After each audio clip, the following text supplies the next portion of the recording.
Ouais, bah, quand je suis arrivé déjà, il y a forcément le moment où tu dis: «Qu'est-ce que j'ai fait? Pourquoi je suis venu ici?» Mhm. Voilà, parce qu'au final, tout est différent, c'est vraiment le dépaysement total, quoi. Ah oui, oui, je me suis dit, Et moi, je me suis dit la même chose le premier soir où je suis arrivée à Nagoya, moi. Tu ah ouais. vois? Puis en plus, bah, j'imagine que tu vois, parce que Nagoya et Fukuoka, je pense, c'est à peu près le même taille de ville. Ouais. C'est pas Tokyo, quoi, qui est absolument immense, avec énormément d'étrangers, et cetera. Mhm. Paris, c'est vraiment, c'est différent, quoi. Mhm. Et du Du coup, coup, tu bah, je suis t'es dit, arrivé. Hmm. qu'est-ce qui m'a pris? Comment? Ouais, il y a eu les petits passages en mode que j'ai fait. Tu sais, en plus, tu te dis, bah, c'est quand même 15 heures d'avion, quoi. Tu veux rentrer, prends pas le TGV pendant 2 heures, quoi. Oui, c'est ça. Mais ouais, du coup, je suis arrivé du coup à Fukuoka. J'ai passé quelques jours à Tokyo avant de venir ici. Je suis arrivé, j'avais rendez-vous à l'école directement. Mhm. Il pleuvait en plus, c'était super. Donc, je suis arrivé à l'école. J'étais accueilli par un de mes futurs profs, un de mes futurs profs. Mhm. On a fait quelques papiers ensemble. C'était compliqué au niveau du japonais, là. J'étais claqué encore. Mhm. Donc après, voilà, ils nous ont emmenés, le personnel de l'école nous a emmenés à notre logement. Moi, j'étais arrivé un peu tôt par rapport au début des cours, donc j'avais peut-être une semaine et demie de battement Mhm. avant de commencer les cours. Donc j'en ai profité un peu pour explorer un peu Fukuoka. C'était un peu dur au Ouais. début, j'aimais pas trop la ville. Mhm. Je me disais, j'aurais dû choisir Tokyo, j'aurais dû choisir une autre ville. Au final, je suis très très content maintenant d'avoir choisi Fukuoka. Mhm. Mais c'est vrai qu'au début, j'étais pas trop fan. Enfin, j'avais pas trop de repères dans la share house. Il y avait pas encore vraiment du monde parce que bah forcément, eux, ils étaient fermés. Enfin, ils étaient pas fermés, mais ils ont eu beaucoup de moins d'arrivées les 2 dernières années. Oui, et puis il faut Après, dire aussi que toi, tu es arrivé pile au moment où ils étaient en train d'entrouvrir tout juste les ouais, portes, enfin les frontières ouais, du pays. on était dans les premiers avions qui arrivaient, quoi. C'est ça. C'était les premières semaines de réouverture. Mm.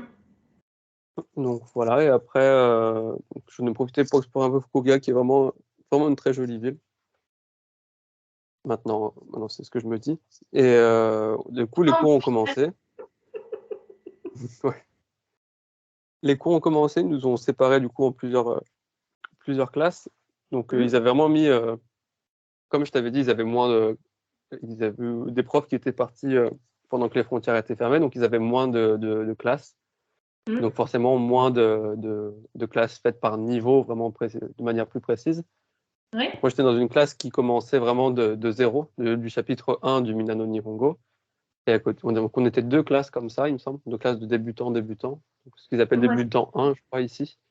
Mm. Et après, la seule autre classe qu'il y avait, c'est les gens qui passaient le N3 ou le N2, quoi. Et après, il y avait tous les étudiants chinois qui connaissaient déjà tous les kanji qui, eux, étaient déjà partis voilà, pour le N2, quoi. Mm. Et donc, on a commencé tranquille. Ils ont fait un test de niveau à un moment, mais au final, ça n'a pas changé grand-chose. Ils ont juste fait une classe qui allait un peu plus vite que l'autre, mais qui, globalement, c'est plus ou moins la même chose. Mhm. Et voilà, les cours ont commencé. Donc au début, bah, pour moi, au début, c'était pas c'était tranquille parce que c'est que des choses qu'on avait déjà vues ensemble. Mm. Donc j'ai profité de tout ce moment-là justement pour bosser d'autres choses, avancer dans la grammaire, avancer dans les kanji. Mm. Je travaillais déjà le N4 Ouais. Au top. à ce moment-là, ouais. Et du coup, au final, on avait cours que le matin. Mm. Et l'après-midi, on pouvait rester à l'école pour bosser, etc. Les profs étaient là si on avait besoin. Donc j'ai pu bosser pas mal de notions, et surtout dans le N4, il y a pas mal de notions un peu techniques. Donc donc c'était bien d'avoir les profs pour avoir plus d'explications. Ouais. Mm. Et voilà, donc j'avançais comme ça pendant un petit moment. En fait, de faire ça, ça m'a permis d'avoir toujours une avance par rapport à ce qu'on voyait en cours.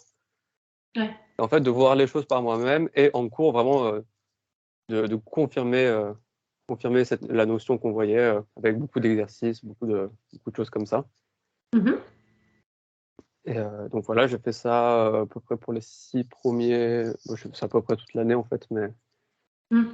Voilà, après arrivé le moment du JLPT, où enfin, tout le monde pouvait passer le JLPT, Ouais. que j'ai pas, the JLPT, que j'ai pas passé du coup, parce que je savais que j'avais déjà validé, enfin, mon N4. Hmm. J'avais vu tous les kanji, j'avais fini le bouquin de grammaire de N4. Parce que après, Hmm. moi, j'avais acheté d'autres bouquins que les Minano Nihongo pour travailler. Ouais. Et, et du coup, je me suis dit, bah, je vais pas passer le N4. Enfin, je vais pas payer pour passer le N4 et savoir que je l'ai. Et je me suis Hmm. dit, le N3, c'est beaucoup, beaucoup trop loin encore. Voilà. Mais le prof nous a dit, bah, écoutez, l'organisme du GLPT propose de faire des examens blancs, etc. J'ai dit, bah, je vais voir le N3 pour voir ce que c'est, C'est là que tu pour m'as voir à peu dit. près, pour voir à peu près l'écart. Et du coup, on a fait cet examen blanc du N3 Hmm. que j'ai trouvé au final, enfin, que j'ai eu du coup en examen blanc. Alors, je l'ai vu vraiment avec le minimum de points possible, quoi. J'ai loin d'avoir validé le niveau, mais j'ai validé le GLPT en tout cas. Mhm. Et c'est là que j'ai regretté de ne pas l'avoir passé en vrai, justement. Oui. Du coup. Ouais, mais du coup, ouais, c'était intéressant de voir un peu. C'est super, c'est vraiment très satisfaisant de voir les progrès que tu fais tout au long bah, de 6 mois, un an, et après de les valider dans tes interactions avec tout au Japon. Là, par exemple, j'ai fait les recherches de maison, fallait appeler des Fudo-san, fallait faire des mails, fallait faire plein de choses en Keigo, etc. Hmm. C'était, ouais, ça a été un peu. Je comprends maintenant ta douleur pour la lettre parce que Tu compatis. ouais, et faire les mails en Keigo, là, c'est pas forcément facile. Et du coup, ouais, non, non, c'est vraiment ultra satisfaisant de voir. Après, je pense que ce qui m'aide le plus, j'ai rencontré beaucoup de gens dans ma share house, beaucoup d'étrangers, et j'ai rencontré beaucoup de Japonais aussi. Hmm. On sortait beaucoup, on a fait un groupe de musique avec des potes, on a rencontré beaucoup de monde sur Fukuoka, Hmm. notamment bah, dans le milieu des bars un peu et de la musique dans le coin. Hmm. Oui, c'est un peu Qui est les vraiment photos que très. tu m'as envoyées, hein. Hmm. Ouais. Hmm. Et du coup, ouais, c'était vraiment très très cool. Et toute cette pratique-là est vraiment super importante, je pense, pour quiconque apprend le japonais. Parce que j'en ai vu, enfin, on en a vu beaucoup qui étaient là, qui avaient le N2, qui avaient ce niveau-là, mais au final, quand ils devaient avoir une conversation avec quelqu'un, ils étaient incapables de faire une phrase correctement. Hmm. Ils avaient un excellent niveau écrit, hein, par contre, rien à redire, mais en fait, vu qu'ils n'avaient pas cette pratique, qu'ils ne sortaient pas forcément essayer de discuter, etc., à l'oral, ils avaient beaucoup de mal à s'exprimer de manière claire et fluide. Hmm. Donc, je Et pense ce que c'est qui est vraiment dommage, super important. Ouais. Hmm. ouais, c'est ça, c'est que c'est vraiment dommage parce que justement, quand tu es au Japon, c'est le premier truc qu'il faut faire. Moi, je dis Ah ouais, toujours à la limite, tu t'en fiches, tu fais des fautes, mais c'est pas grave, tu parles, tu parles, tu parles, quoi. ouais. Alors, surtout que les Japonais, au bout de konnichiwa, machin, ils te disent Nihongo Jozu desu ne. Alors, Du coup, ça donne des ailes, ça. ouais. Nous, on appelle ça se faire Josued dans le jargon. Après, bon, tu. Donc, Ah ouais, Anna. c'est ça. Et dans toutes les situations, ça arrive. Hein. Le jour où on s'est fait contrôler par la police, pendant qu'ils nous fouillaient, ils étaient là en train de dire Ah, Nihongo Jozu desu ne. C'est très gentil d'ailleurs. Sonna koto nai desu ne. Hmm. Voilà, j'espère que cette vidéo t'a plu. Si c'est le cas, pense à mettre un petit pouce et à t'abonner à ma chaîne. Kite kurete arigato. Et je te dis à bientôt pour une nouvelle vidéo. Mata kondo!